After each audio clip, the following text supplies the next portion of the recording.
प्रणाम। ओम नमः शिवाय। कैसे आप? मैं हूं एस्ट्रोलॉजर अभिजीत। मैं आप सभी का स्वागत करता हूं आज के हमारे इस खास वीडियो में। तो आज का वीडियो होने वाला है ट्रांजिट के बारे में। तो आज हम जानेंगे ट्रांजिट के कुछ सूत्र कि आखिर ट्रांजिट आपको किस प्रकार से देखना चाहिए। तो चलिए हमारे आज के विषय की तरफ बढ़ते हैं। तो इसमें हम ट्रांजिट किस प्रकार से देखेंगे ये पहले जान लीजिए। देखिए, ट्रांजिट के लिए कौन से फैक्टर्स हम कंसिडर करेंगे। जैसे एज फैक्टर हो, जुपिटर का ट्रांजिट देखेंगे, फिर सैटर्न का ट्रांजिट देखेंगे, सैटर्न प्लस जुपिटर का ट्रांजिट है, राहु केतु का ट्रांजिट है, फिर दशा लॉर्ड ट्रांजिट है, सन ट्रांजिट, मून ट्रांजिट। इन सबको मिला के क्या सूत्र है हर एक के, तो वो देखेंगे हम। बस अंत तक बने रहिए, बहुत कुछ आप यहां से सीखेंगे। तो एज फैक्टर क्या है? तो देखिए, वैसे देखा जाए तो ट्रांजिट बहुत बड़ा विषय है, लेकिन इजी भी है। लेकिन इसके लिए आपको एज फैक्टर को कंसिडर करना चाहिए। एज फैक्टर आखिर किस प्रकार से देखना चाहिए? तो देखिए, कोई भी मनुष्य के जीवन में 18 से लेकर, चाहे वो 16 से लेकर यानी कि 16वें साल से लेकर 38 तक का जो समय होता है, ओके, उसकी जो एज होती है, ये जो एज पीरियड है 16, एट द एज ऑफ 16 से लेकर 38 40 तक का जो समय होता है, वो सबसे महत्वपूर्ण होता है। इसी बीच उसकी सभी घटनाएं, मेजर इवेंट्स उसके जीवन में होते हैं। जैसे कि उसका एजुकेशन हो, फिर उसके बाद जॉब हो, करियर हो, फिर शादी हो, फिर बच्चे हो। लगभग बहुत सारे लोगों के 36 तक तो शादी हो ही जाती। कुछ ही लोग होते हैं जिनकी 36 38 के बाद शादी होती है, और वो भी बहुत कम होते हैं, या 38 के बाद बच्चे हो जाते हैं। ऐसी की जो ऐसे लोग हैं उनकी संख्या बहुत कम है। तो ये आप मेनली जो भी ट्रांजिट देखेंगे जिस भी प्लैनेट्स का, वो मेनली आप 16 से लेकर, और मैं तो कहता हूं 18 से लेकर 38 तक देखिए। ये जो 20 साल होते हैं ना, ये सबसे महत्वपूर्ण होते हैं। अगर इसमें आप ट्रांजिट सही तरीके से देखेंगे, लगाना सीख जाएंगे, तो अच्छी प्रिडिक्शंस आप कर सकते हैं। तो इसलिए ये एज गैप आप अवश्य याद रखिए। एज ग्रुप मैं कहूंगा 18 से लेकर 38 तक। ओके, तो इसे कैसे देखना है? जैसे कि पहले हम देखते हैं जुपिटर का ट्रांजिट। तो जुपिटर का ट्रांजिट आप जब भी देखेंगे, दूसरा सबसे महत्वपूर्ण प्लैनेट्स होते हैं ट्रांजिट में, वो है जुपिटर और सैटर्न। उसके बाद राहु केतु। ये सबसे ज्यादा मेन रोल प्ले करते हैं ट्रांजिट में। ट्रांजिट में इवेंट जो क्रिएट होते हैं, ये इनके ही ऊपर डिपेंड होते हैं। हालांकि भृगुनंदी नाड़ी में तो पूरा ट्रांजिट के ऊपर ही टाइमिंग निकाला जाता है। तो इसके ऊपर आप पकड़ बनाइए। पहले लेते हैं जुपिटर। तो जुपिटर का ट्रांजिट देखने के लिए उसका इंपैक्ट क्या हो सकता है, तो पहले 1 साल से 12वें साल तक आखिर क्या रिजल्ट आ सकते हैं। तो इसके लिए आप देखिए कि जब भी 1 साल से लेकर 12 साल के बीच जुपिटर जब भी मार्स के ऊपर से, राहु के ऊपर से और केतु के ऊपर से ट्रांजिट करता है, उस वक्त उस पर्सन को, यानी कि वो उस वक्त बच्चा होगा, डेफिनेटली कुछ ना कुछ तो प्रॉब्लम्स आते हैं। चाहे वो हेल्थ रिलेटेड हो, चाहे वो खास तौर पर हेल्थ रिलेटेड ही प्रॉब्लम्स आते हैं 12 साल तक। तो वो देखिए कि जुपिटर का ट्रांजिट कहां से। तो अगर इसी समय राहु षष्ठ भाव में, अष्टम भाव में, व्यय भाव में विराजमान है, या केतु है या मार्स है, तो डेफिनेटली इसका इंपैक्ट बहुत ज्यादा बढ़ेगा। और इस समय इवेंट होते हैं, हेल्थ रिलेटेड प्रॉब्लम्स आते हैं, कुछ इंजुरीज हो सकती है, हाइट से गिरने की संभावनाएं रहती है। तो इस प्रकार से आप इवेंट को देख सकते हैं। दूसरा, मेजरली 16 से लेकर 24 की एज के बीच में देखिए, किसी भी व्यक्ति की एजुकेशन का समय होता है। इस वक्त जुपिटर का ट्रांजिट जब भी राहु के ऊपर से, केतु के ऊपर से होता है, उस वक्त एजुकेशन में प्रॉब्लम आती है। दूसरा, फैमिली में भी इशू होते हैं। सपोज राहु 4th हाउस में और जुपिटर का वहां से ट्रांजिट है 16 से लेकर 24 तक की एज में, एज लेकर चलिए, तो डेफिनेटली मदर को प्रॉब्लम होगा, घर में दिक्कत होगी, अगर राहु 9th हाउस में, केतु 9th हाउस में, तो डेफिनेटली फादर को प्रॉब्लम्स हो सकती है। अगर केतु अष्टम भाव में, तो फादर की फाइनेंशियल लॉस हो सकती है, एजुकेशन में दिक्कत अवश्य ही रहेगी। अगर व्यक्ति बहुत स्कॉलर है तो उसकी स्कोर कम आ सकती है, उसको मार्क कम आ सकते हैं। 4th हाउस में राहु है तो मदर को प्रॉब्लम हो सकते हैं। षष्ठ भाव में, अष्टम भाव में, व्यय भाव में है तो एजुकेशन में हेल्थ के कारण प्रॉब्लम्स आती है और कुछ मिजरीज होती है, जैसे कि कुछ कारणवश व्यक्ति कुछ मोह में जाकर, चाहे वो रिलेशनशिप हो, चाहे गर्लफ्रेंड बॉयफ्रेंड हो, इसके कारण भी एजुकेशन में दिक्कत आती है जब जुपिटर का ट्रांजिट राहु के और केतु के ऊपर से हो एट द एज बिटवीन 16 से लेकर 25 के एज के बीच। ओके, तो इसलिए एज के साथ आप ट्रांजिट देखिए, बहुत अच्छे रिजल्ट मिलते हैं। दूसरा, इसी एज में अगर जुपिटर का ट्रांजिट वीनस के ऊपर से है तो व्यक्ति की संभावनाएं बनती है रिलेशनशिप की, यानी कि गर्लफ्रेंड बॉयफ्रेंड बनने की संभावनाएं निश्चित रूप से बनती है। वो लाइफ को एंजॉय करता है, उसके सह जीवन में कोई किसी न किसी व्यक्ति का आगमन अवश्य ही होता है। दूसरा, जुपिटर का ट्रांजिट इसी एज गैप के बीच में अगर मरकरी के ऊपर से है तो डेफिनेटली ये एजुकेशन के लिए बहुत अच्छा होता है, उस व्यक्ति का स्कोर अच्छा आ सकता है, एजुकेशन में प्रोग्रेस होता है। अगर सन के ऊपर से ट्रांजिट है तो फादर के लिए बहुत अच्छा होता है, प्रोग्रेसिव होता है, फादर की इमेज बढ़ती है। मार्स के ऊपर से है तो भाई के लिए बहुत अच्छा होता है, प्रॉपर्टी के इवेंट्स हो सकते हैं, लेकिन उस वक्त शायद उसके ऊपर, उसके नाम के ऊपर कोई प्रॉपर्टी हो सकती है, घर हो सकता है। इस प्रकार से ट्रांजिट आप देख सकते हैं, लेकिन ये एजुकेशन के नजरिए से आप देखिए।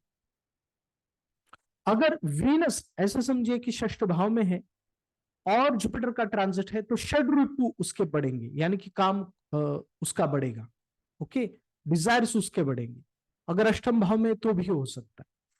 तो इसी के साथ साथ ओके, ये तो हो गया एक सूत्र जो भी अभी मैं आपको सूत्र बता रहा हूं। नेक्स्ट है कि जुपिटर तो ट्रांजिट कर रहा है इस बीच एट द एज ऑफ 16 से लेकर 25 के बीच। ठीक इसी समय अगर व्यक्ति के जीवन में सैटर्न भी वीनस को एक्टिवेट कर रहा है तो डेफिनेटली रिलेशनशिप होती ही है। ओके, अगर वो वीनस अष्टम भाव में है तो वो एजुकेशन फेज में ही सभी सुखों का उपभोग लेता है। ओके, तो इस प्रकार से आप देख सकते हैं। दूसरा, सैटर्न का ट्रांजिट अब हम कंसिडर करते हैं। आगे भी जुपिटर का भी आपको संदर्भ आते रहेंगे। तो सैटर्न 18 से लेकर एट द एज ऑफ 18 से लेकर 36 के बीच में अगर मार्स के ऊपर ट्रांजिट कर रहा है तो प्रॉब्लम्स आती है एजुकेशन में, करियर में, फाइनेंशियल सिचुएशंस में और प्रोग्रेस में डेफिनेटली आते।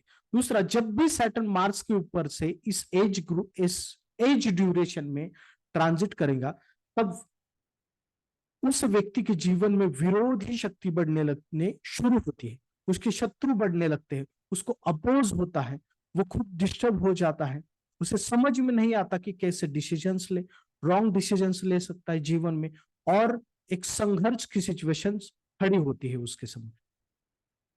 आप ऐसा समझिए कि वो मार्स, अब इवेंट क्या ट्रिगर हो सकता है वो हाउस से देखिए कि मार्स कौन से हाउस में। जैसे कि अगर मार्स 4th हाउस में है तो डेफिनेटली घर में प्रॉब्लम्स हो सकती है।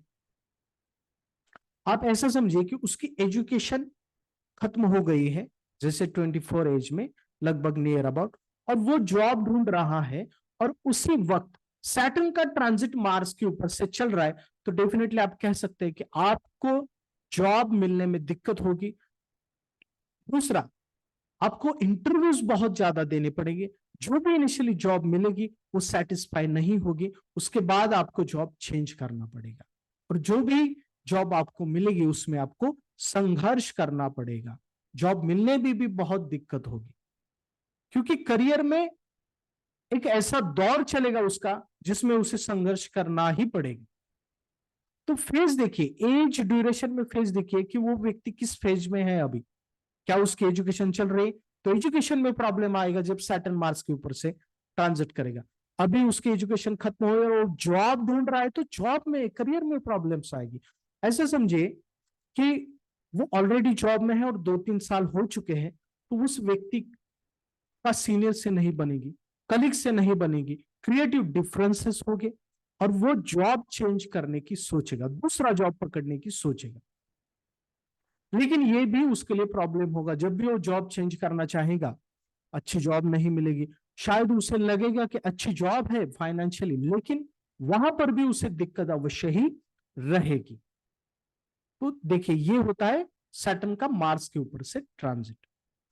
तो नेक्स्ट ये देखिए कि आप, मार्स कहां पर है। अगर मार्स षष्ठ भाव में है तो हेल्थ की प्रॉब्लम्स रहेगी और शत्रु बहुत ज्यादा बढ़ेगी, अपोज होगा व्यक्ति।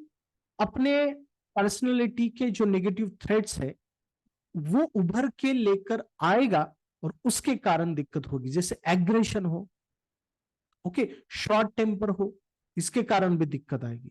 अगर यही Mars at the age of 18 से लेकर 36 के बीच 7th हाउस में है तो मैरिज के कारण, मैरिज रिलेटेड इश्यू के कारण, मैरिड लाइफ के कारण प्रॉब्लम्स आएगी। अगर 5th हाउस में मार्स है तो चाइल्ड बर्थ में प्रॉब्लम्स आएगी, प्रेगनेंसी में प्रॉब्लम्स आएगी। अगर इसी दौरान, इसी एज ड्यूरेशन में मार्स 2nd हाउस में है तो फाइनेंशियल प्रॉब्लम्स डेफिनेटली आएगी ही। 10th हाउस में तो करियर में आएगी, वैसे करियर में आती ही है।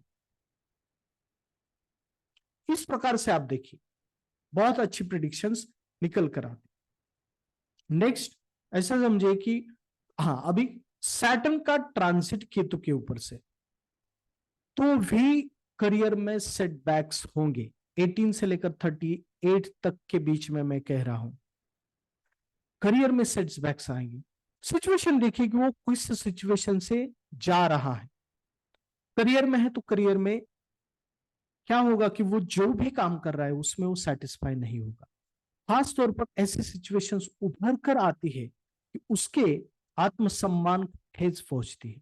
वो आत्म अवलोकन करने में, मतलब वो उस दौरान व्यक्ति, वो जो 2.5 साल का पीरियड होता है सैटर्न का केतु के ऊपर से ट्रांजिट, उस दौरान ऐसी सिचुएशंस आती है व्यक्ति के जीवन में कि जब वो खुद को सेल्फ एनालिसिस करता है, आत्म अवलोकन करता है और उसे वो महसूस होता है कि शायद मैं जो भी कर रहा हूं उससे क्या मुझे मिलेगा।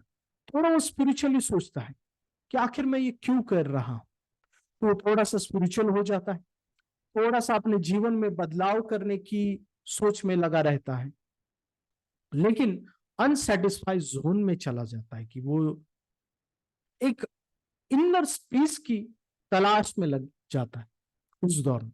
लेकिन सेटबैक्स मिलते हैं, प्रमोशन नहीं मिलते, जो भी उसकी एबिलिटी है, क्षमता है, उस क्षमता के हिसाब से उसको पेमेंट नहीं मिलती, प्रमोशंस रोके जाते हैं। इस प्रकार की सिचुएशंस करियर में आती है। केतु कहां पर है वो देखिए। अगर केतु 4th हाउस में है तो अगर वो हाउस लेना चाहता है तो हाउस नहीं हो सकता, कंस्ट्रक्शन करना चाहता है तो कंस्ट्रक्शन में प्रॉब्लम्स आते हैं। 3rd हाउस में तो ट्रैवलिंग, सिबलिंग्स के कारण प्रॉब्लम्स आते हैं। इस प्रकार से आप देख सकते हैं। इजी मेथड क्या है कि एज ड्यूरेशन देखिए कि वो कौन से एज ड्यूरेशन में है, नेक्स्ट वो कौन से सिचुएशन में है। तो ट्रांजिट का प्रिडिक्शन आप यूं ही कर सकते हैं, इसमें बहुत कोई बहुत बड़ी बात नहीं। सैटर्न का ट्रांजिट जब भी राहु के ऊपर से होता है तब व्यक्ति के जीवन में अप एंड डाउन सिचुएशंस आती है, यानी कि पहले वो आगे बढ़ता है, जैसे कि उसको अपॉर्चुनिटीज मिलेगी, जॉब मिलेगा, लेकिन जॉब में वो एक मोह में कुछ अपॉर्चुनिटी पाने के लिए कुछ ऐसी वो चीजें करेगा जो उसके लिए दिक्कत होगी। पॉलिटिक्स में इन्वॉल्व होगा, ओके, जिस सिचुएशन में उसे नहीं जाना चाहिए उस सिचुएशन में जाएगा। जैसे कि एग्जांपल के तौर पर अभी एक व्यक्ति थे जिनका राहु के ऊपर से सैटर्न का ट्रांजिट था, तो वो जिस इंस्टीट्यूट में काम कर रहे थे उनके सीनियर से उसने पंगा लिया इंटरनल पॉलिटिक्स करके, तो वही सिचुएशन उसके लिए प्रॉब्लमेटिक बन गई, ये सब करना है। तो अच्छी जॉब थी लेकिन फिर भी कुछ ना कुछ तो ऐसी चीजें करना जिसके कारण दिक्कत होना। ओके, तो व्यक्ति मोह के कारण प्रॉब्लम में आ जाता है। दूसरा, इस दौरान 18 से लेकर 36 के बीच में, 38 तक आप कंसिडर कर सकते हैं, इसके दौरान अगर राहु फाइनेंशियल हाउस में, जैसे कि सेकंड हाउस में हो, देन 11th हाउस में हो, 8th हाउस में हो, या 6th हाउस में हो, या 12th हाउस में हो, ओके, तो व्यक्ति फाइनेंशियली प्रॉब्लम में आता है, वो भी किसी मोह के कारण या शेयर मार्केट के कारण। उसके पास फाइनेंस होता है, पैसे होते हैं, लेकिन वो पैसे गंवाने की नौबत उसके ऊपर आती है कुछ मोह के कारण। ओके, तो ये भी होता है। तो इसलिए राहु का ट्रांजिट ऐसा होता है कि रियलिटी से व्यक्ति का पाला ही नहीं पड़ता, वो भ्रम में रहता है, लेकिन केतु रियलिटी दिखाता है। ये सिचुएशंस होती है राहु और क्षमा जाता हूं, राहु और सैटर्न के जो ट्रांजिट होता है उसके बीच में। दूसरा, ये सब देखते वक्त आप कारक को भी देखिए, जैसे लिविंग कारक और नॉन लिविंग कारक, तो इंपैक्ट आपको समझ में आएगा। जैसे कि राहु का सैटर्न का ट्रांजिट अगर मार्स के ऊपर से है 18 से लेकर 38 के बीच में, आपको यह समझना चाहिए कि उस दौरान मार्स के कारकत्व क्या है। नॉन लिविंग देखा जाए तो प्रॉपर्टी है, ओके, देन लिविंग देखा जाए तो भाई है, कुछ दोस्त है, तो इनके कारण व्यक्ति को प्रॉब्लम्स हो सकती है, भाई के साथ संबंध खराब हो सकते हैं प्रॉपर्टी के कारण, या दोस्त कुछ नकारात्मक एडवाइस दे सकते हैं किसी प्रॉपर्टी के बारे में। ओके, तो उस व्यक्ति की सिचुएशन देखिए कि क्या वो आपको ये पूछने आए कि क्या मैं प्रॉपर्टी ले सकता हूं, और उसी वक्त मार्स का, सैटर्न का ट्रांजिट है मार्स के ऊपर से, तो ये समय उसके लिए बिल्कुल भी अच्छा नहीं है, प्रॉब्लम्स हो सकते। इस प्रकार से भी देख सकते हैं आप।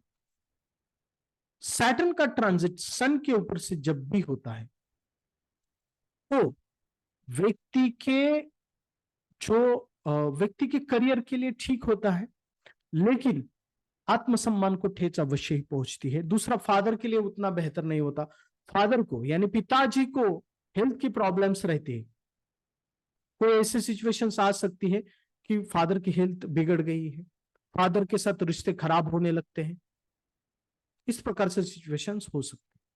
सन को देखिए, सन कहां पर है, मून के ऊपर से सन का ट्रांजिट वैसे देखा जाए तो अगर व्यक्ति वर्कहोलिक है, ऐसे व्यक्ति को रुकना नहीं चाहिए, हर वक्त काम में अगर वो लगा रहता है तो उसके लिए ये ट्रांजिट बहुत ही अच्छा जा सकता है। लेकिन जब भी वो रोकेगा, बहुत ज्यादा सोचेगा, तो उसके लिए दिक्कत हो सकती है। दूसरा सबसे महत्वपूर्ण, देखिए सैटर्न आपका कर्मा है, कर्मा को कैसे ड्राइव करता है ये दिखाता है। सैटर्न का ट्रांजिट देखने के लिए और एक चीज को आप हमेशा नोट डाउन कीजिए कि सैटर्न किस तरफ जा रहा है। जैसे कि अभी सैटर्न कौन से राशि में है, एक्वेरियस में, धनु में, तो जो भी चार्ट आप देख रहे हैं, मीन राशि में कौन से प्लैनेट्स है ये देखिए, और एरीज में कौन से प्लैनेट्स है ये देखिए। अगर मीना राशि में मार्स है तो भी कहीं ना कहीं तो ये एक्वेरियस उतना बेटर रिजल्ट नहीं देगा, क्योंकि आगे उसके मार्स है, या मून है, आगे उसके सन है, केतु है, मार्स है, तो प्रॉब्लम करेगा। सन है तो भी ठीक है, लेकिन राहु केतु मार्स ठीक है, लेकिन मीना में ये सब है, मार्स राहु केतु, ओके, इनके या इनमें से दो प्लैनेट्स है या एक प्लैनेट्स है, और एरीज में अगर जुपिटर है तो सिचुएशंस ठीक ठाक है, कहीं ना कहीं तो ये ओवरकम होगा, क्योंकि आगे आने वाला जो जुपिटर है, क्योंकि वो सैटर्न जुपिटर से मिल रहा है, वो कहीं ना कहीं तो जुपिटर सैटर्न को या उस व्यक्ति को प्रोटेक्ट अवश्य ही करेगा। ये भी आपको मूवमेंट देखना है कि सैटर्न की मूवमेंट किस प्लैनेट की तरफ जा रही है। दूसरा, सैटर्न और जुपिटर को भी एक साथ देखना पड़ता है कि क्या वो कौन से भाव के ऊपर एक साथ इंपैक्ट डाल रहे हैं। तो सपोज कीजिए कि सैटर्न, सूत्र ये है कि सैटर्न और जुपिटर एक साथ ट्रांजिट में जिस भी भाव को एक्टिवेट करते हैं, इंपैक्ट करते हैं, उस भाव के संदर्भ में बहुत ही अच्छी घटनाएं घटित होती है। 100% ऐसी घटनाएं होती है कि उसका इंपैक्ट उसके जीवन भर रह सकता है। और वो एज ड्यूरेशन 18 से लेकर 38 के बीच में, क्योंकि इसी एज ड्यूरेशन में व्यक्ति के जीवन की नींव रखी जाती है, और जो उसने इस 20 साल में किया होता है उसी के ऊपर वो आगे की जिंदगी गुजारता है। तो इसलिए इस दौरान जुपिटर और सैटर्न ने, जिसे हम डबल ट्रांजिट भी कहते हैं, एक साथ जिस भाव को इंपैक्ट किया है वो भाव बहुत ही अच्छे रिजल्ट दे सकता है, या ऐसे इवेंट होते हैं जो उस व्यक्ति को लाइफ टाइम इंपैक्ट करते हैं। ऐसे समझिए कि, और इसे देखना कैसे, जैसे कि एस्पेक्ट से देख सकते, पोजीशन से देख सकते, और कंजंक्शन से। सैटर्न और जुपिटर एक साथ 10th हाउस को इंपैक्ट कर रहे, तो करियर बूस्ट होगा, करियर में बहुत अच्छी अपॉर्चुनिटीज आएगी। 10th हाउस या 10th लॉर्ड, तो बहुत अच्छी अपॉर्चुनिटीज अवश्य ही आएंगी। अगर 10th हाउस के साथ साथ 10th लॉर्ड को भी इंपैक्ट कर रहा है तो निश्चित तौर पर उसका इंपैक्ट बहुत अच्छा होगा, नेक्स्ट लेवल होगा। अगर ये ही दोनों मिलकर 5th हाउस को इंपैक्ट कर रहा है तो चाइल्ड रिलेटेड इवेंट बहुत अच्छा होगा। 7th हाउस को देख रहे हैं या वीनस को देख रहे हैं, दोनों मिलके 7th लॉर्ड को देख रहे, तो शादी की इवेंट अवश्य ही होगी, अच्छी हो सकती है। इस प्रकार से आप देख सकते हैं। दूसरा, नेक्स्ट, कि सैटर्न और जुपिटर अगर एक साथ, सैटर्न और जुपिटर एक साथ 1st house, 5th house, 9th house, और इसमें भी 5th हाउस और 9th हाउस को एक्टिवेट कर, क्योंकि ये तारक भाव है, अगर इन दोनों को एक्टिवेट कर रहे, इंपैक्ट कर रहे ट्रांजिट में, तो 100% वो 2.5 साल उस व्यक्ति के लिए बहुत अच्छे होते, क्योंकि ये तारक भाव है। तो वो व्यक्ति के लिए एक इंपैक्टफुल ईयर रह सकते हैं।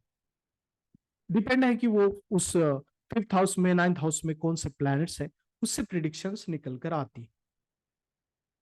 नेक्स्ट, कि आप ऐसे समझिए, सैटर्न का जो ट्रांजिट होता है वो 6th भाव से, 8th हाउस से और 12th हाउस से अच्छा नहीं होता, प्रॉब्लम्स आते हैं। लेकिन उसी वक्त अगर जुपिटर 6th हाउस को एस्पेक्ट कर रहा है या इंपैक्ट कर रहा है 8th हाउस, 12th हाउस को, यानी कि सैटर्न और जुपिटर एक साथ, तो ये अच्छा भी होता है। क्यों? सैटर्न ट्रबल लेकर आ सकता है, लेकिन जुपिटर कहीं ना कहीं तो वो ट्रबल को नलीफाई कर सकता है या कंट्रोल में ला सकता है। तो इसलिए जुपिटर और सैटर्न का ट्रिपल ट्रांजिट हमेशा बेहतर ही होता है। तो ये होता है डबल ट्रांजिट का जो करिश्मा है, ये इस प्रकार से होता है। दूसरा, कि अगर आपको करियर के इवेंट देखने, ओके, तो 10th हाउस देखिए, या 10th लॉर्ड के ऊपर सैटर्न का 10th हाउस को सैटर्न कब एक्टिवेट कर रहा है एस्पेक्ट के साथ, या 10th लॉर्ड को कब एक्टिवेट कर रहा है ट्रांजिट में। 10th लॉर्ड के ट्रांजिट में, क्षमा चाहता हूं, 10th लॉर्ड के ट्राइन में अगर सैटर्न है, या 10th हाउस के ट्राइन में सैटर्न है, लेकिन अगर 10th हाउस के ट्राइन में सैटर्न है तो उसके साथ साथ उसे 10th लॉर्ड को भी एक्टिवेट करना पड़ता है, तब डेफिनेटली जॉब या करियर में प्रोग्रेस होती है, उस व्यक्ति को जॉब मिलता है। फर्स्ट जॉब कब मिल सकता है? जब जुपिटर का सैटर्न के ऊपर से ट्रांजिट हो, देन सैटर्न का एक्टिवेशन हो 10th हाउस के ऊपर या 10th लॉर्ड के ऊपर, तब भी जॉब मिल सकती है। डिग्री वाइज भी निकाल सकते हैं आप, मंथ भी निकाल सकते हैं, उसके लिए सन का ट्रांजिट देखना पड़ता है, बहुत सारी चीजें। लेकिन आप ट्राइन देखिए, जैसे कि सैटर्न 6th हाउस में, तो वो 10th हाउस के ट्राइन में तो है, लेकिन इसके साथ साथ उसे 10th लॉर्ड को भी एक्सपेक्ट करना होगा, तब जॉब मिलती है, जॉब में प्रोग्रेस होती है। इस प्रकार से आप देख सकते हैं। दूसरा कि Saturn 6th 8th 12th house में उसका ट्रांजिट उतना बेहतर नहीं होता। ओके, 8th हाउस में खासतौर, और जुपिटर के 8th हाउस में या लग्न के 8th हाउस में प्रॉब्लम्स होती है। दूसरा, इसके साथ साथ अगर 6th हाउस में, 8th हाउस में या 12th हाउस में राहु हो, मार्स हो, या मार्स राहु एक साथ, मार्स केतु एक साथ, ऐसी प्लैनेटरी पोजीशन हो और वहां से सैटर्न का ट्रांजिट है, जैसे कि अगर अभी का एग्जांपल लिया जाए तो जिनके भी 8th हाउस में मार्स केतु हो एक्वारियस में, या सैटर्न सन हो, या सैटर्न मून हो, या मार्स सैटर्न हो, तो ये एक्वारियस का ट्रांजिट बहुत खराब हो सकता है उन व्यक्ति के लिए। ट्रबल सिचुएशंस आ सकती है, मिजरीज हो सकती है, ऐसी सिचुएशंस आ सकती है जिसका इंपैक्ट बहुत बड़ा हो सकता है। तो ये नकारात्मक ट्रांजिट है। तो 6 8 12 हाउस में कौन से प्लैनेट से देखिए, क्या ये कॉम्बिनेशन बन रहा है जो मैंने अभी कहा, तो वो सैटर्न का ट्रांजिट उन 2-2.5 साल में बिल्कुल भी सही नहीं हुआ। ऐसे व्यक्ति ने रिस्क नहीं लेनी चाहिए, फाइट नहीं करनी चाहिए किसी के साथ, या दुश्मनी नहीं लेनी चाहिए। तो ये होते, अगर शादी के बारे में आपको देखना है तो सैटर्न वीनस को कब एक्टिवेट कर रहा है ये देखिए। ट्राइन में, वीनस के ट्राइन में सैटर्न, या वीनस के ऊपर से सैटर्न का ट्रांजिट हो, और ठीक उसी वक्त जुपिटर भी कहीं ना कहीं तो वीनस को एक्टिवेट कर रहा है, तो उस दौरान शादी अवश्य ही होती है। मंथ को निकालने के लिए हमें सन को देखना है। सन को किस प्रकार से देखना है, दशा लॉर्ड को भी। अब दशा लॉर्ड का ट्रांजिट आप किस प्रकार से देख सकते हैं, दशा लॉर्ड का ट्रांजिट देखना है तो आप ये देखिए कि दशा लॉर्ड किस भाव से ट्रैवल कर रहा है, ट्रांजिट कर रहा है। जैसे अगर आप 10th हाउस में है और दूसरा आपको देखना है उसका नक्षत्र लॉर्ड कहां पर है, तो इन दोनों को देखिए। 10th हाउस यानी कि career related, job related event हो गए, उसका नक्षत्र लॉर्ड कहां पे, ट्रांजिट का नक्षत्र लॉर्ड। समझिए कि 10th हाउस में मकर राशि है, ओके, और मरकरी दशा लॉर्ड है, अंतर दशा लॉर्ड है, तो अंतरदशा लॉर्ड मर्कुरी में है, 10th हाउस से ट्रैवल कर रहा है, तो इवेंट होगा career related, job related, definitely. लेकिन अगर पहला नक्षत्र आता है मकर में सन का, तो सन अगर 8th हाउस में तो सन के नक्षत्र में नहीं होगा। मून अगर 11th हाउस में तो मून के नक्षत्र में इवेंट होगा। अगर तीसरा नक्षत्र मार्स का आता है, मार्स 12th हाउस में है, तो लॉसेस की संभावनाएं रही। इस प्रकार से आपको दशा का ट्रांजिट देखना है। दशा लॉर्ड को, दशा लॉर्ड को भी देखिए, जैसे हमने ईयर निकाला, या फिर जो शादी के बारे में देख रहे हैं, फिर दशा लॉर्ड को भी देखिए कि वो कब 7th हाउस से कनेक्शन बना रहा है, उसके नक्षत्र लॉर्ड से, या खुद 7th लॉर्ड से, या 7th हाउस से, वो देखिए। जैसे कि वो 11th हाउस से ट्रैवल कर रहा है अंतरदशा लॉर्ड, और उसका नक्षत्र लॉर्ड यानी ट्रांजिट का नक्षत्र लॉर्ड 7th हाउस में, अंतरदशा लॉर्ड वीनस के ट्राइन में है, वह वीनस को एस्पेक्ट कर रहा है, डेफिनेटली उस मंथ में शादी हो सकती है। सन को देखिए, सन का ट्रांजिट देखिए, सन का transit near about 7th house से होना चाहिए, 7th हाउस से या लग्न के नियर अबाउट होना चाहिए। दूसरा, सन का ट्रांजिट देखने के लिए आप गाइड प्लैनेट देखिए, उसके लिए प्रश्न कुंडली देखनी पड़ती है। जैसे कि केपी एस्ट्रोलॉजी में रूलिंग प्लैनेट्स बोलते हैं, पराशरी में भी आते हैं। वो बहुत बड़ा विषय है, उसके ऊपर भी शायद मैं बनाऊंगा एक वीडियो। तो वो गाइड प्लैनेट को देखिए, ये हम पराशरी नक्षत्रांशा में देखते हैं। गाइड प्लैनेट क्लियरली इंडिकेट करते हैं कि इवेंट किस समय हो सकता है, किस मंथ में हो सकता है, और आप डेट भी निकाल सकते हैं। लेकिन मेरा यह मानना है डेट नहीं बतानी चाहिए, आप 15 दिन का समय या 1 मंथ का ही समय आपको बताना चाहिए, यही बेहतर होता। डेट निकाल सकते, लेकिन 15 दिन का या मंथ का समय बहुत अच्छा होता है प्रिडिक्शंस करने के लिए। सन देख सकते हो, और डे वाइज प्रिडिक्शन करने के लिए आप मून को देखिए, मून का किस प्रकार से संबंध बन रहा है।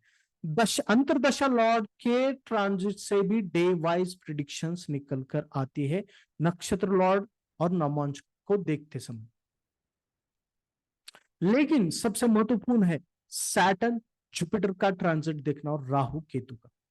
राहु और केतु का एक जैसे सैटर्न के जैसा ही उसका इंपैक्ट होता है, केतु का ट्रांजिट दुख नेक्स्ट लेवल पर देता है, जिसके भी ऊपर से ट्रांजिट करा। जैसे कि केतु भ्रम को दूर करता है और राहु भ्रम में निर्माण करता है। जैसे कि राहु का ट्रांजिट अगर मार्स के ऊपर से है तो शायद कोई गलत प्रॉपर्टी व्यक्ति ले सकता है भ्रम में डाल के, और इसमें भाई के साथ प्रॉपर्टी के कारण दिक्कत हो सकती है। लेकिन अगर केतु का ट्रांजिट मार्स के ऊपर से है तो व्यक्ति रियलिटी चेक करता है, उसे प्रॉपर्टी नहीं मिलेगी, शायद वो डिसीजंस नहीं लेगा, लेकिन कुछ ऐसी यूनिवर्स से उसे सेंस होते हैं कि वो प्रॉपर्टी नहीं लेनी चाहिए।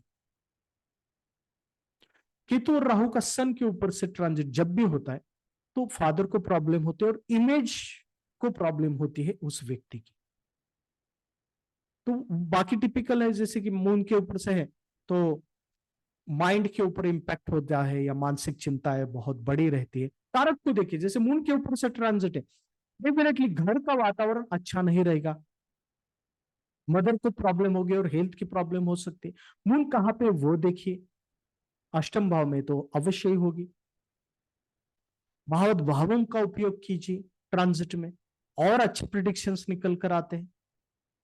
जैसे कि ऐसा समझिए कि मार्स अष्टम भाव में है और सैटर्न का ट्रांजिट हो रहा है वहां से, तो वाइफ के फैमिली में, भाई के साथ वाइफ के फैमिली में झगड़े हो रहे हैं, ऐसे प्रिडिक्शंस आप कर सकते हैं भाई भाई के बीच में। ओके, तो इस प्रकार से प्रिडिक्शंस ट्रांजिट से भी बहुत अच्छी तरीके से कर सकते हैं। लेकिन इसके लिए आप एज ड्यूरेशन को हमेशा याद रखिए। 18 से लेकर 38 या 40 के बीच में जो ट्रांजिट हो रहे हैं ना, उसे देखिए। मेजरली आप सैटर्न और जुपिटर का ट्रांजिट आप देखिए, क्योंकि इसमें इवेंट कौन से होते हैं? Education, then marriage, then child और करियर, यही होते हैं। तो इसके लिए आप प्रॉब्लम के लिए आपको ये देखिए कि सैटर्न का ट्रांजिट मार्स से, राहु से और केतु से कब हो रहा है, उस दौरान प्रॉब्लम आएगी। सैटर्न का ट्रांजिट जुपिटर के ऊपर से, वीनस के ऊपर से, मरकुरी के ऊपर से जब भी होगा, उस व्यक्ति की बहुत अच्छी सिचुएशंस आने वाली है करियर में, फाइनेंशियल सिचुएशंस बढ़ेगी। दूसरा कि अगर वो 16 से 24 के बीच में, तो प्रॉब्लम्स एजुकेशन में आएगी। ये आप प्रिडिक्ट कर सकते। दो कैटेगरी कीजिए, एक मार्स राहु केतु सन, दूसरा है जुपिटर वीनस मरकरी मून। इनके ऊपर से सैटर्न का ट्रांजिट देखिए या हर प्लैनेट का ट्रांजिट देखिए, पिक्चर क्लियर हो जाएगा। देन वो प्लैनेट कहां पर है, जैसे कि मार्स अगर 5th हाउस में तो चाइल्ड बर्थ की प्रॉब्लम हो सकती है, 7th हाउस में तो मैरिज की होगी, 9th हाउस में तो फादर को प्रॉब्लम, 10th हाउस में career, second house finance. Simple. Jupiter का ट्रांजिट डेफिनेटली सैटर्न के साथ ही आपको देखना है। तो इस प्रकार से आपको ट्रांजिट देखेंगे तो अच्छी तरीके से आप प्रिडिक्शंस कर सकते हैं। तो आज के लिए बस इतना ही, फिर मिलते हैं किसी अच्छे वीडियो को लेकर। प्रणाम, ओम नमः शिवाय।